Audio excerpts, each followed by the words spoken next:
Tired of dealing with annoying flies, fruit flies, and gnats in your home? The Zevo Flying Insect Trap is your ultimate solution. Don't wait. Check out the link in the video description now to get your Zevo Flying Insect Trap on Amazon and enjoy a bug-free home today. When I found out I was pregnant aged 22, the first person I told was my colleague Emma. It made sense, given that Nick, the person who got me pregnant, was also a colleague.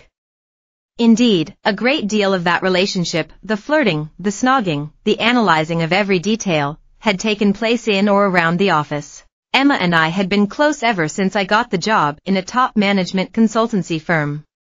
We'd go to the gym together after work, and often have drinks in the pub round the corner, too. "Come on, we need wine," she said after I showed her a photo of the pregnancy test I'd taken in the ladies after the end of my shift. Emma grabbed my hand and led me to the bar around the corner where we swiftly sank 2 bottles and took turns calling abortion providers to try and get an appointment. I wouldn't tell any of my other friends for another week. Our workplace was a social environment, probably because most of the people we worked with were, like us, in their early 20s. It was 2016, the year before #MeToo, and we hung out together regularly, invited one another to each other's birthdays, and often got drunk together. And at those drunken gatherings, the subject on everyone's lips was almost always sex. How many people we'd been with. The electrifyingly good shags. The mortifyingly bad ones.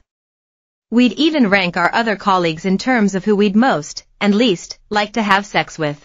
In hindsight, it was not the most professional of environments, but the majority of us were single, fresh from university, and frankly too naive to know any better. I'm now in my 30s and working in a very different sort of office, but I was reminded of that time when I heard about Charlotte Tilley, the recruitment consultant whose frequent conversations about her gold star sex life at work led to a disciplinary investigation, which in turn resulted in her resignation and claim for constructive dismissal. Tilley, who is 29, boasted to colleagues about her Johnny Depp look-alike lover, also a colleague, and even showed them a sex tape, according to reports of her employment tribunal this month.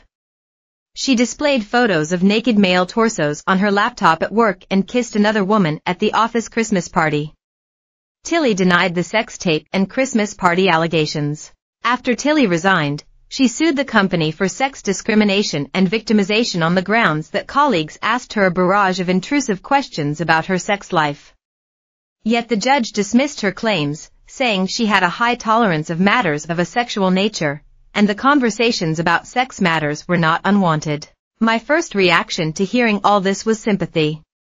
Frankly, I wondered why a young woman was being singled out for behavior that seems relatively normalized among young men. My male colleagues in the mid-2010s often behaved in similar ways, and nobody batted an eyelid, yet women were censured for it. I remember hearing some of the men criticizing a new female hire, calling it inappropriate for her to be talking about her dating life. The hypocrisy was staggering. It was also normal for colleagues in my office to date one another. There were, at one time, around 5 official couples. And while there was a rumor that dating colleagues was frowned upon by senior staff, nobody ever imposed any rules on us. This is in spite of the fact those relationships sometimes crossed serious boundaries, people sleeping together despite being on the same team. Junior women dating their more senior male bosses. And so on. Some men in the office would acquire mythic status. One, James, was particularly sought after. All the women fancied him and he had a reputation for dating multiple people at once. For those of us not involved it made for entertaining water cooler chat, but I can't imagine it was much fun for the 2 women who discovered he'd been dating them both for 4 months, even as they sat side by side in meetings. Thankfully, my relationship with Nick didn't cross any of these lines.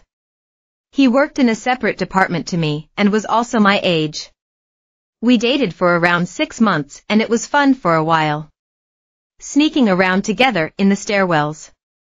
Dragging him into the bathroom at the office Christmas party for some secret snogs. That changed when I got pregnant. When I told Nick, he reacted terribly, blaming me for failing to buy proper condoms and not being